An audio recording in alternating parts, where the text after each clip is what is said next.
దేశంలోనే శరవేగంగా అభివృద్ధి చెందుతున్న విశాఖ నగరంలో గాజువాక ప్రాంతం కీలకమైనది.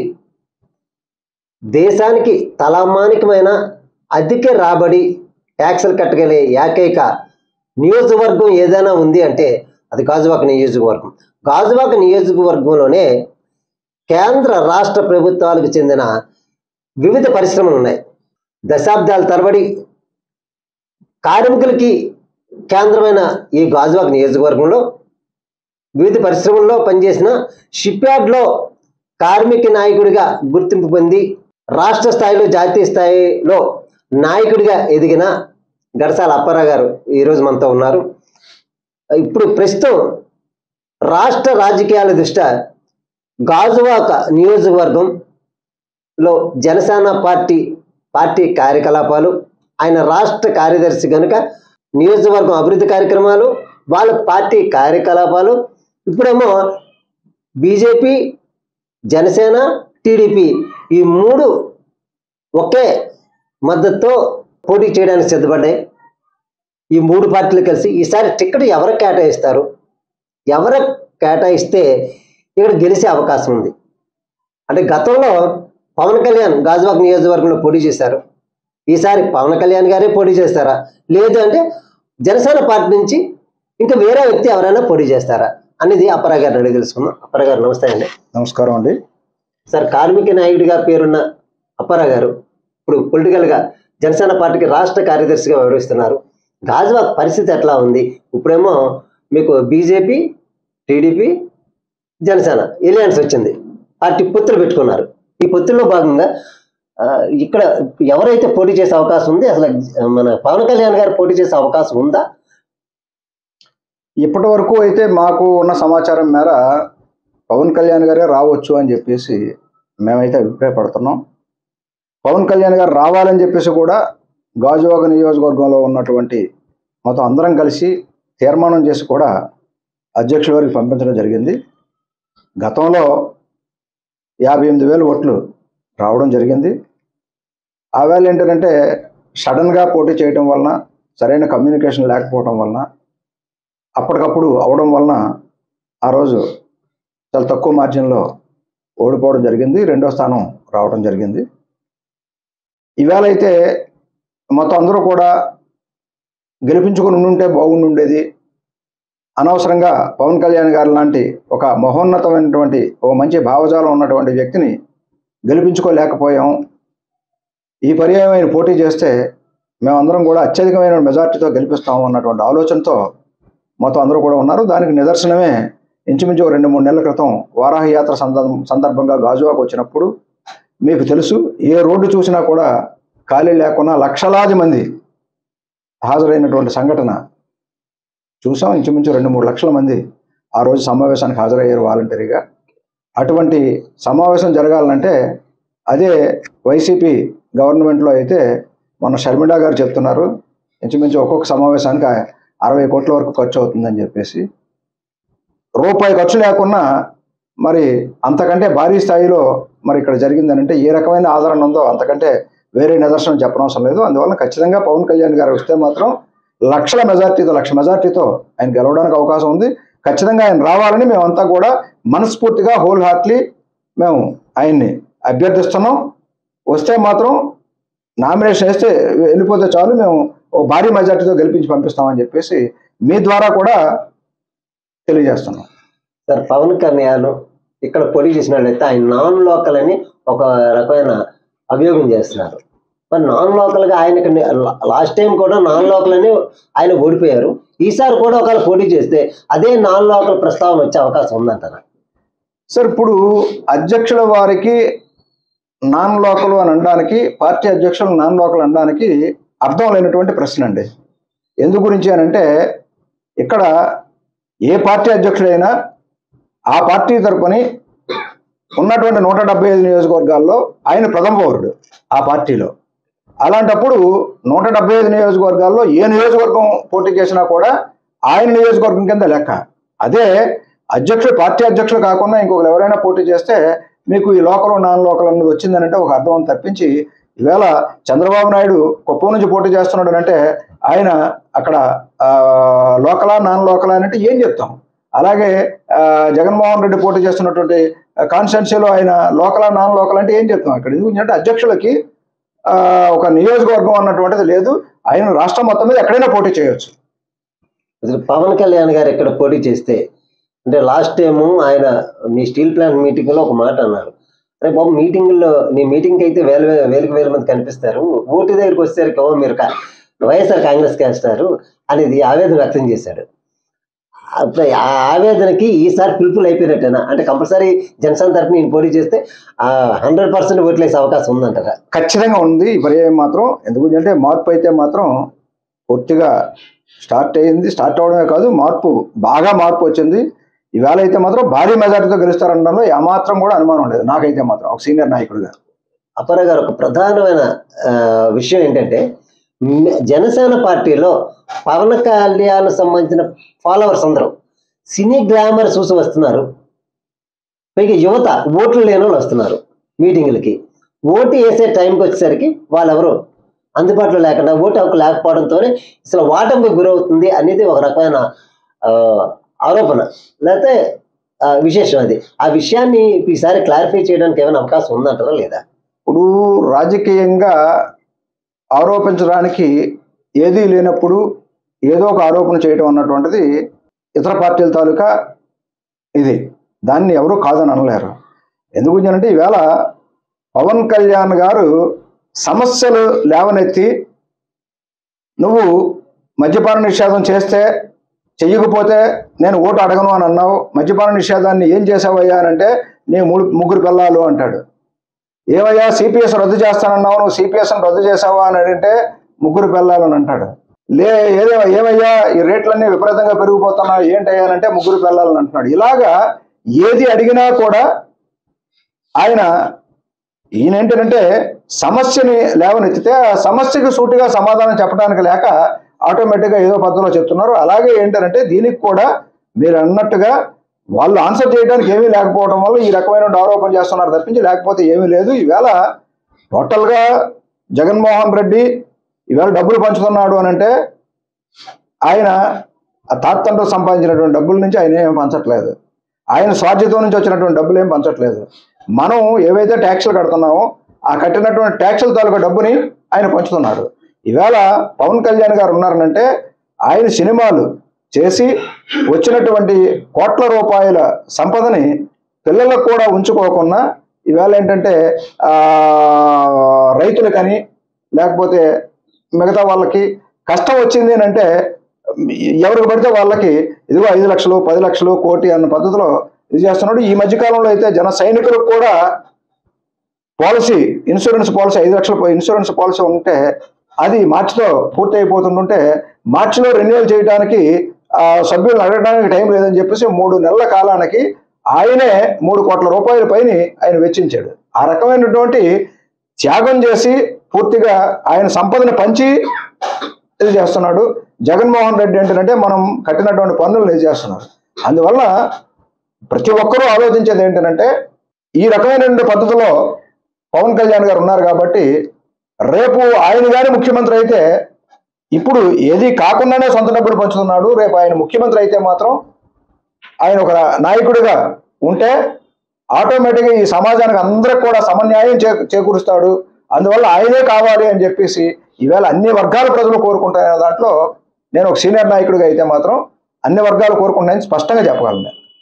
పవన్ కళ్యాణ్ కష్టపడి పనిచేసి తన సినీ పరిశ్రమ నుంచి వచ్చిన డబ్బులతోనే ఈ సంక్షేమం కోసం నిధులు వెచ్చిస్తున్నారు, ఖర్చు పెడుతున్నారు అని అప్పారావు గారు అంటున్నారు. కానీ అపోజిషన్ పార్టీ ఎవరైతే ఉన్నారో వైసీపీ కానీ లేదా ఇంకా మీకు అపోజిషన్ ఎవరైతే వాళ్ళు ఏమంటారంటే చంద్రబాబు నాయుడు దగ్గర ప్యాకేజీ తీసుకొని ఈయన కార్యక్రమాలు చేస్తున్నాడు, మీటింగ్కి రావాలన్నా ప్యాకేజీ తీసుకుంటాడు. ఈసారి చంద్రబాబు నాయుడు ముఖ్యమంత్రి అవ్వడానికే ప్యాకేజీ తీసుకొని ఈ పార్టీని తీసుకొచ్చి ఎలియన్స్ పెట్టాడు అంటారు. ఇది ఎంతవరకు కరెక్ట్ అంటారు? ఇప్పుడు అది ఆరోపణ తప్పించి ప్యాకేజీ తీసుకునే వ్యక్తి అయితే ఆయన సంపదను పంచవలసిన అవసరం వచ్చిందండి. సంపదను పంచకన్నా ఆయన సంపదను ఆయన ఉంచుకోవచ్చు. అలాగాను ఇంకొకటి దగ్గర కామెంట్ చేయడానికి కూడా అవకాశం లేకున్నా కూడా ఇది చేయడానికి అవకాశం ఉంటుంది. కానీ ఆయన సంపదనే పంచేవాడు ప్యాకేజ్ ఎందుకు తీసుకుంటాడు అన్నటువంటిది ప్రతి ఒక్కరు విద్యుత్ ఉన్నటువంటి వాళ్ళు ప్రతి ఒక్కరు కూడా అవగాహన చేసుకుంటున్నారు. ఆలోచన ప్రతి ఒక్కరికి ఆలోచన ఉంది. ఇది కేవలం ఆరోపణ, ఏది లేనప్పుడు ఏదో ఒకటి చెప్పాలి. అది ఆయన తాలూకా బాధ్యత. లేకపోతే ఆయనకు ఉన్నటువంటి క్యాడరు ఇప్పటికే ఎమ్మెల్యేలు ఎంపీలు బాబోయ్ మేము పోటీ చేయమని చెప్పేసి పారిపోతున్నారు. ఆఖరికి మన పక్కన ఉన్నటువంటి అమర్నాథ్ కూడా మొన్న సర్క్యూట్ హౌస్లో ప్రెస్ మీట్ పెడతామనంటే నువ్వు ప్రెస్ మీట్ పెట్టడానికి వీలు లేదు అని చెప్పేసి ఆయన టికెట్ ఇవ్వలేదు సరికదా, ఆఖరికి ప్రెస్ మీట్ పెట్టడానికి కూడా సర్క్యూట్ హౌసే ఇవ్వమని క్లియర్గా అక్కడ ఉన్నటువంటి అధికారులంతా కూడా చెప్పారు అని అంటే మరి ముఖ్యమంత్రి తాలూకా ఏది లేకుండా ఉంటుందా?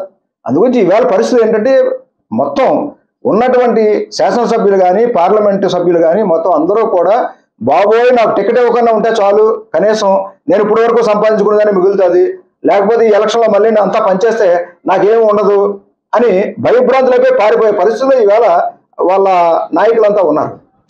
ప్రధానంగా ఒక చూడండి, మీరు చిన్నప్పటి నుంచి ఈ ఏజ్ దాకా చాలా ఎలక్షన్ చూస్తుంటారు, చాలా మంది నాయకులను చూస్తుంటారు. ఒక నాయకుడు ఇంకొక నాయకుడిని వ్యక్తిగత దోషంలో చేయడం ఎంతవరకు కరెక్ట్ అండి? ఇది పూర్తిగా అసమంజసం అండి. ఎందుకు అంటే అంతకుముందు ఈ సంస్కృతి ఉండేది కాదు. గతంలో ఏంటంటే కేవలం అభివృద్ధి గురించి అని చెప్పేసి శాసనసభలో కానీ లేకపోతే పార్లమెంట్లో కానీ అభివృద్ధి గురించి మాట్లాడేవారు. చట్టాలు ఏ రకమైన చట్టాలు చేస్తే సమాజానికి ఉపయోగపడతాయి, సమాజానికి దోహదపడతాయి అని చెప్పేసి మొత్తం అంతా కూడా వాటి మీద చర్చించేవారు. ఈవేళ ఏంటంటే అసెంబ్లీలో చూస్తుంటే భూత పురాణం. టోటల్గా ప్రతిపక్ష నాయకులు అన్నటువంటి వాళ్ళు సీట్లో కూర్చోవడానికి భయపడిపోయే పరిస్థితి ఈవేళ దాపురించాయి. ఎందుకు అంటే ఆ రోజు చంద్రబాబు నాయుడు ముఖ్యమంత్రిగా ఉన్నప్పుడు కూడా జగన్మోహన్ రెడ్డి ఏంటంటే మరలా నేను ముఖ్యమంత్రి అయితేనే హౌస్లోకి వస్తానని చెప్పేసి ఆయన చెప్పడం జరిగింది. ఈవేళ ఏంటంటే చంద్రబాబు నాయుడు కూడా నేను మరలా ముఖ్యమంత్రి అయితేనే హౌస్లోకి వస్తానని చెప్పేసి చంద్రబాబు నాయుడు కూడా హౌస్లోకి వెళ్ళటం మానేశారు. ఆ రకమైన స్థితికి ఈవేళ ఏంటంటే శాసన వ్యవస్థని పూర్తిగా తప్పుదో పట్టించేశారు. అది ప్రజాస్వామ్యానికే పూర్తిగా చేటది. టోటల్గా మాత్రం ప్రజాస్వామ్యాన్ని కాపాడటం కోసం అని చెప్పేసి ఈవేళ పౌరులంతా కూడా పోరాటాలు చేసే రోజులు వచ్చాయి. ప్రజాస్వామ్యాన్ని కాపాడుకోవాలి. పార్టీలు ఎప్పుడైనా పొత్తి పెట్టుకోవాలి అనుకుంటే మీకు ఎలక్షన్ ముందు అంటే నెల 2 నెలల ముందు ఏ పార్టీ అయినా ఒక పార్టీ పొత్తి పెట్టుకుంటారు. ఇది వాస్తవా కాదంటారా? కరెక్టే. అలాంటిది చంద్రబాబు నాయుడు జైల్లో ఉన్న తర్వాత పవన్ కళ్యాణ్ జైలుకి వెళ్ళి 4 గోళ్ల మధ్యలో ఏం మాట్లాడారేటో మనకైతే తెలియదు, కానీ మాట్లాడి వచ్చి బయటకు వచ్చిరా కానీ నేను డైరెక్ట్గా అంటే టీడీపీకి మేము సపోర్ట్ చేస్తున్నాం, అంటే ఈ రోజు నుంచి మేము ఎలియన్స్ అవుతున్నాం అని చెప్పడం ఒక పార్టీ అధినేతగా అది కరెక్ట్ అంటారా? కరెక్టేనండి. ఎందుకు కరెక్ట్ అని చెప్తున్నానంటే టోటల్గా ఒక పార్టీ అధినేత ఒక మాజీ ముఖ్యమంత్రి అయినటువంటి వ్యక్తిని కనీసం నోటీస్ ఇచ్చి విచారణ కూడా చేయకుండా జైలుకి పంపించడం ఉన్నటువంటిది ప్రజాస్వామ్యంలో ఇప్పటివరకు ఎక్కడ జరగలేదు.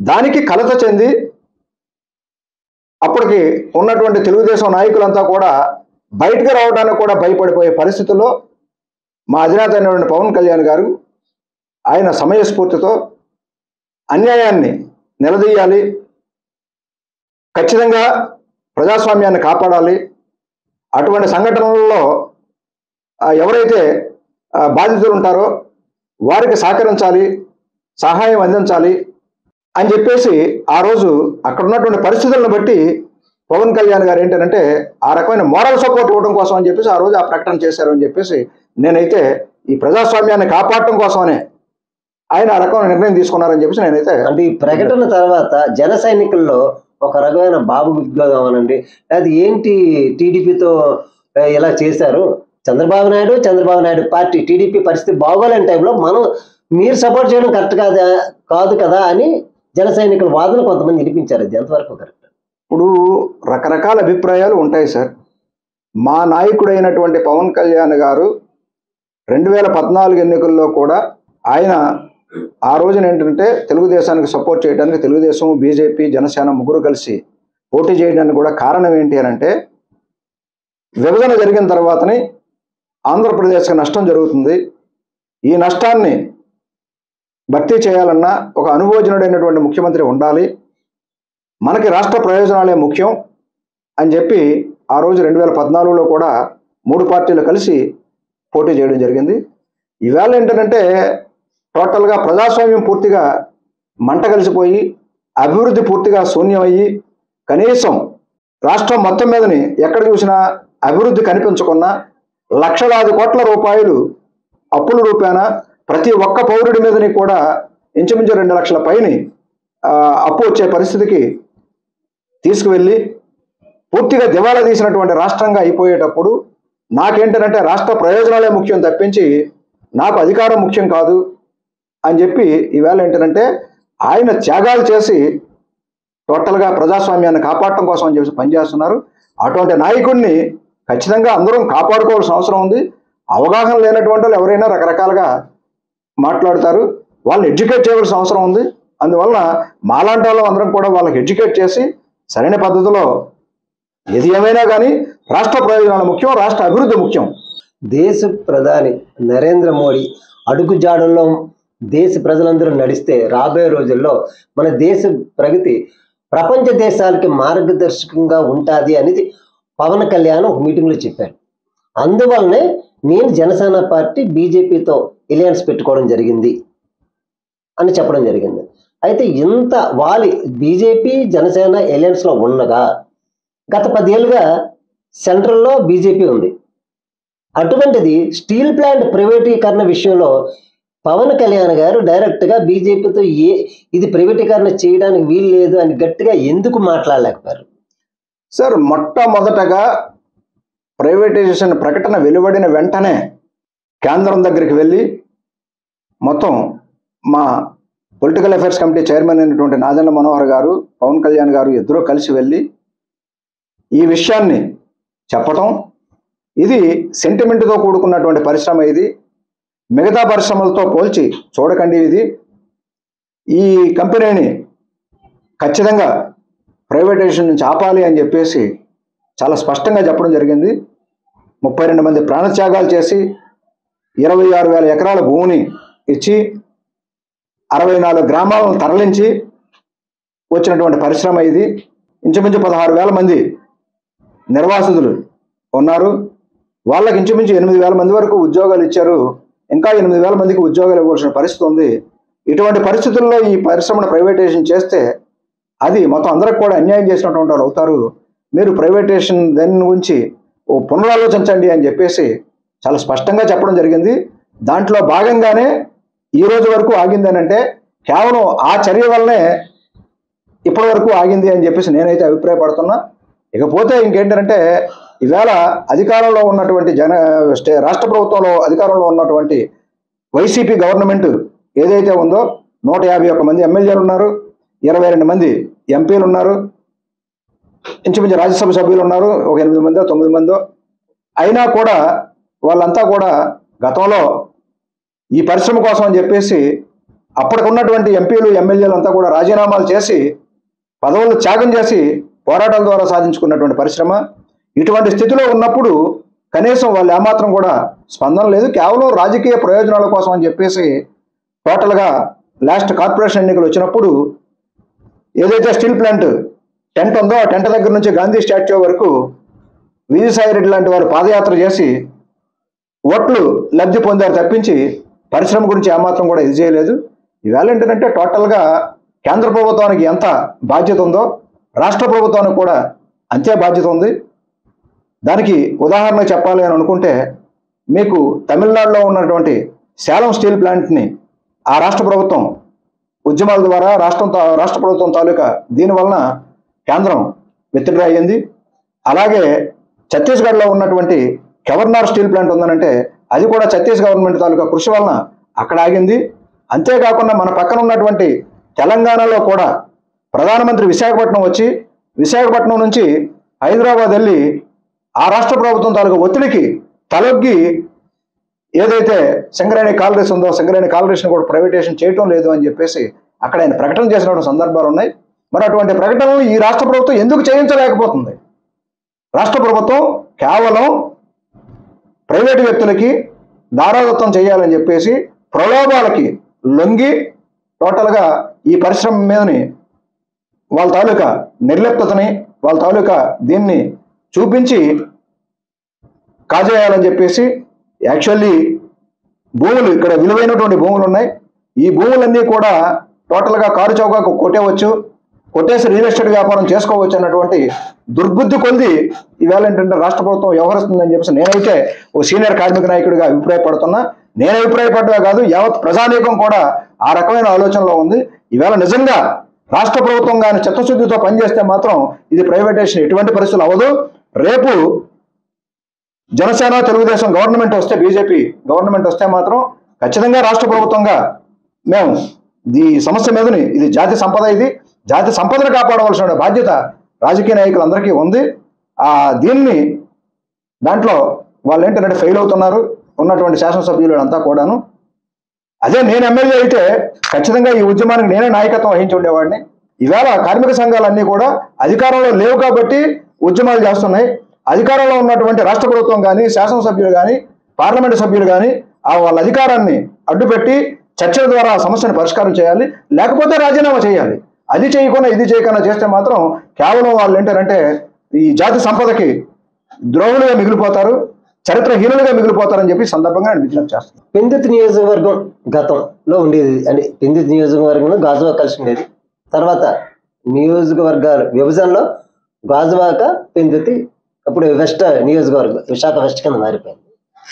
ఎప్పుడు కూడా పెందుర్తి నియోజకవర్గం కార్మిక నాయకులకి పెద్దపీట ఉండేది.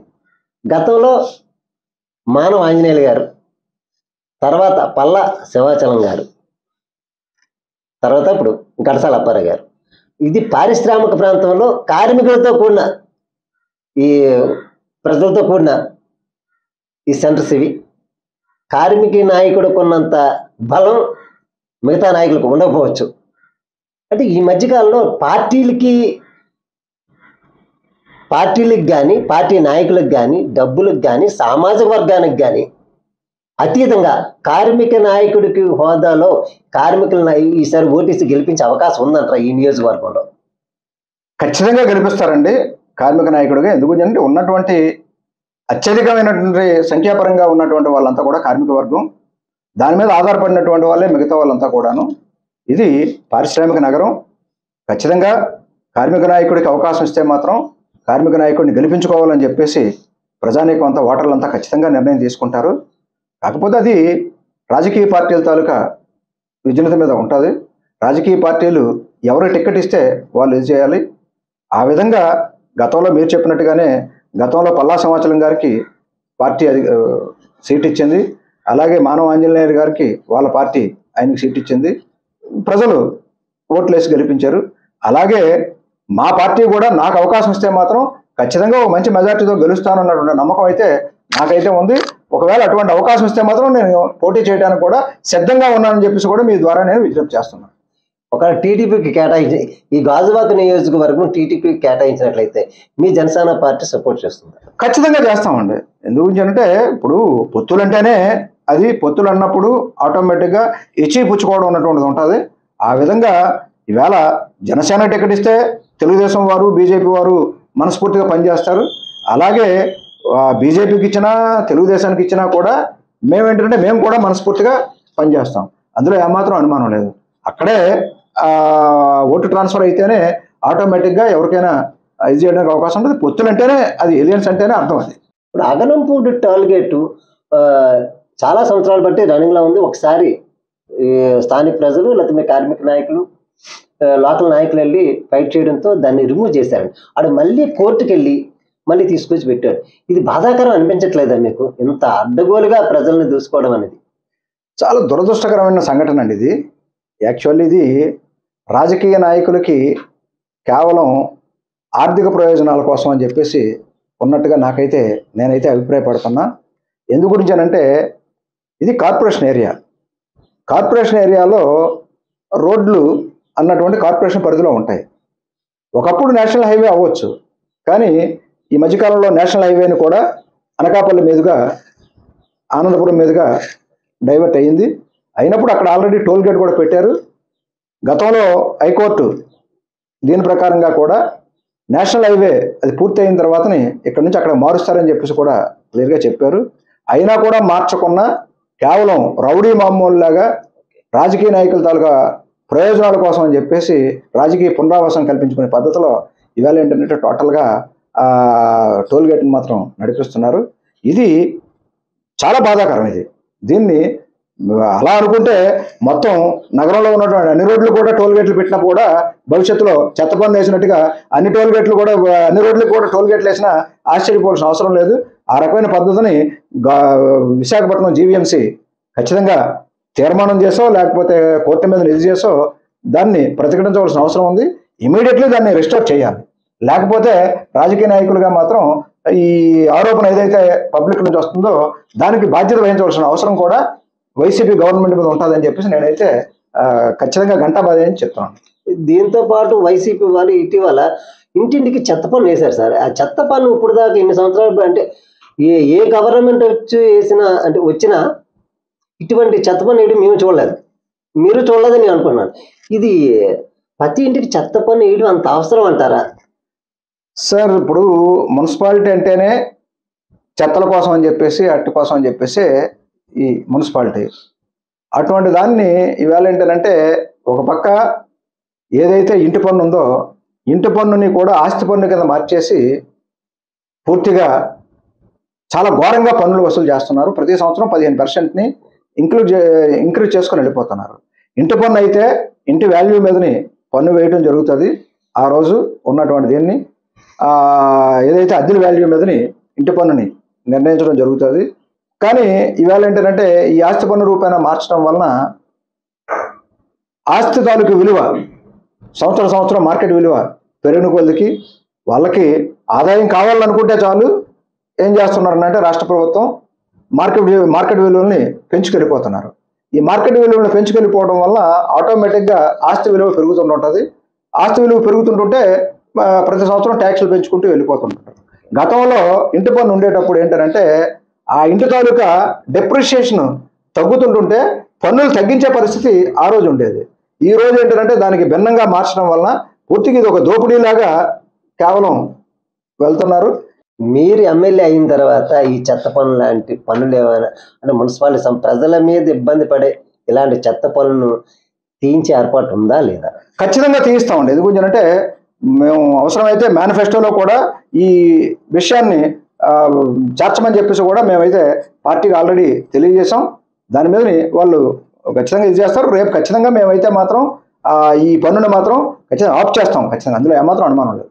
కార్మిక నాయకుడిగా ఆర్థికంగా సామాజికంగా ఉన్న అప్పారా గారికి ఇక్కడ జనసేన తరఫున టికెట్ ఇచ్చినట్లయితే మీరు గెలిచిన తర్వాత గాజువా ప్రజలకు ఏం చేయబోతారు? ఇక్కడున్న సమస్యలు ఏంటి పరిష్కారం చేయబడడానికి మీరు సిద్ధంగా ఉన్నారు? ఇప్పుడు ముఖ్యంగా ఇక్కడ ఉన్నటువంటి ఇది పారిశ్రామిక నగరం, పరిశ్రమలన్నింటినీ కాపాడుకోవాలి. ముఖ్యంగా చెప్పుకోవాలనుకుంటే దాంట్లో భాగంగా ఇవాళ విశాఖపట్నం స్టీల్ ప్లాంట్ ఉందనంటే విశాఖపట్నం స్టీల్ ప్లాంట్ జాతి సంపద, అది ప్రైవేటైజేషన్ అవ్వకుండా కాపాడుకోవాలి. అలాగే ముఖ్యంగా ఇవాళ ఏంటంటే గంగవరం పోర్ట్ ఉందనంటే ఆ గంగవరం పోర్టు ఇవాళ పొల్యూషన్ ద్వారా పూర్తిగా టోటల్గా ఉదయం లేస్తే ఏ ఇంటి దగ్గర చూసినా కూడా ఇంచుమించు ఒక 1 mm థిక్నెస్లో డస్ట్ ఉంటుంది. అది డబ్బులైతే పోర్టు యాజమాన్యం తీసుకుంటుంది, జబ్బులైతే మాత్రం ఇక్కడ ఉన్నటువంటి స్థానిక ప్రజలకి చెందుతున్నాయి. అందువల్ల ఆ పొల్యూషన్ని అరికట్టడం కోసం అని చెప్పేసి ఖచ్చితంగా దాని మీద చర్య తీసుకోవాలి. అంతేకాకుండా ఇక్కడ నివాసాల మధ్య డెబ్రిస్ యార్డ్ ఉంది, డంపింగ్ యార్డు. ఆ డంపింగ్ యార్డ్ని కూడా నివాసాలకు దూరంగా తీసుకెళ్ళి పెట్టవలసిన అవసరం ఉంది. అంతేకాకుండా ఇవాళ ఉన్నటువంటి విశాఖ డైరీ ఉందనంటే ఆ డైరీ వలన పూర్తిగా వాటర్ అంతా కూడా అండర్గ్రౌండ్ వాటర్ అంతా కూడా పూర్తిగా పొల్యూట్ అయిపోయి చాలా జబ్బులు వచ్చేస్తున్నాయి. దాన్ని క్రమబద్ధీకరించవలసిన అవసరం ఉంది. అంతేకాకుండా ఈవేళ గాజువాకలో ఎక్కడ చూసినా కూడా నడవడానికి కూడా వీలు పడలేని పరిస్థితుల్లో రోడ్లన్నీ కూడా చాలా భయానకమైనటువంటి వాతావరణంలో ఉన్నాయి. ఆ మధ్యకాలంలో మా జనసేన పార్టీ తరఫున కూడా రోడ్ల మీద ఉద్యమం కూడా చేయడం జరిగింది. ఈవేళ రోడ్లన్నీ బాగు చేసుకోవాలి, అలాగే కాలువలను బాగు చేయాలి. అలాగే ముఖ్యంగా ఇక్కడ ఇనాము ల్యాండ్ దీని మీదని ఈ గాజువాక భూములన్నీ కూడా గాజువాక రెవెన్యూ విలేజ్ అంతా కూడా ఆ సమస్యతో కూడా చాలామంది ప్లాన్ అప్రూవల్స్ కానీ భూమి మీద హక్కు కానీ లేకుండా చాలామంది ఇబ్బంది పడుతున్నారు. ఎన్నో ప్రభుత్వాలు మారాయి, కానీ ఆ సమస్యగానే ఉండిపోయింది. దాని మీద కూడా ఖచ్చితంగా పనిచేయాలి. ముఖ్యంగా ఈ సమస్యలన్నింటి మీద కూడా కార్మిక నాయకులకి రాజకీయ నాయకులకి తేడా ఏంటనంటే, కార్మిక నాయకులు సమస్య మీదని పూర్తిగా అవగాహన చేసుకొని, అయితే అధికారం ఉంటే చర్చల ద్వారా, అధికారం లేకపోతే పోరాటాల ద్వారా సాధించుకోవాలనే సిద్ధాంతం మీదనే ఒక పూర్తిగా అవగాహనతో మేమైతే ఉన్నాం. ఖచ్చితంగా మాత్రం మాకు అధికారం వస్తే ఇలాంటి సమస్యలన్నీ కూడా ఇంకా చెప్పాలనుకుంటే ఇంకా చాలా సమస్యలు ఉన్నాయి, చిన్న చిన్న సమస్యలన్నీ కూడా. ఇవన్నీ కూడా ముఖ్యంగా స్టీల్ ప్లాంట్ నిర్వాసితులకైతే ఉద్యోగాలు ఇస్తామని చెప్పేసి ఆ రోజు 6 నెంబర్ కార్డులు ఇచ్చి కూడా ఇవాళ వరకు ఆ నిర్వాసితులకి ఎదుజేయలేదు. ఈ మధ్యకాలంలో శాసనసభలో అయితే ఉన్నటువంటి 50% రిజర్వే లోకల్కి ఇవ్వాలి అన్నటువంటిది, స్థానికులకు ఇవ్వాలి అన్నటువంటి దాన్ని 75% చేసామని చెప్పేసి గొప్పలు చెప్పుకున్నారు తప్పించి ఆ 75% మాట ఇటు దేవుడు ఎరుగు, 50% కూడా కనీసం అమలు కావటం లేదు. ఎక్కడి నుంచో బయట నుంచి వచ్చినటువంటి వలస వచ్చినటువంటి వాళ్ళంతా ఇక్కడ ఉద్యోగాలు చేసుకుంటున్నారు. ఇక్కడ ఉన్నటువంటి స్థానికులకి ఇంత పారిశ్రామిక రంగమైనా కూడా ఉద్యోగాలు లేక వీళ్ళంతా వలసలు వెళ్తున్నారు. దాన్ని అరికట్టడం కోసం అని చెప్పేసి కూడా ఖచ్చితంగా కృషి చేయవలసిన అవసరం ఉందని చెప్పేసి నేనైతే అభిప్రాయపడతాను. ఇవన్నీ ఖచ్చితంగా నేను కార్మిక నాయకులు అయితే మాత్రం ఖచ్చితంగా మేము ఇవన్నీ సాల్వ్ చేయడానికి చిత్తశుద్ధితో పనిచేస్తామని చెప్పేసి మీ ద్వారా మేము విజ్ఞప్తి చేస్తాం. గాజువాక నియోజకవర్గంలో ఇనాం భూములు, భూ సమస్య, గంగవరం పోర్టు పొల్యూషన్ సమస్య, అలాగే నిర్వాసితుల ఉపాధి అవకాశాలు, గడసాల అప్పారావు గారు జనసేన పార్టీ నుంచి ఎమ్మెల్యేగా గెలిస్తే కంపల్సరిగా ఈ సమస్యలన్నీ నేను పరిష్కరిస్తాను అని చెప్పేసి ప్రజలకు మాట ఇవ్వడం జరుగుతుంది. వచ్చే ఎన్నికల్లో జనసేన పార్టీ నుంచి అప్పారావు గారికి టికెట్ కేటాయించి ఆయన ఎమ్మెల్యే గెలాలని మనం కోరుకుందాం. అప్పారావు గారు, థ్యాంక్ యూ సార్. నమస్కారం.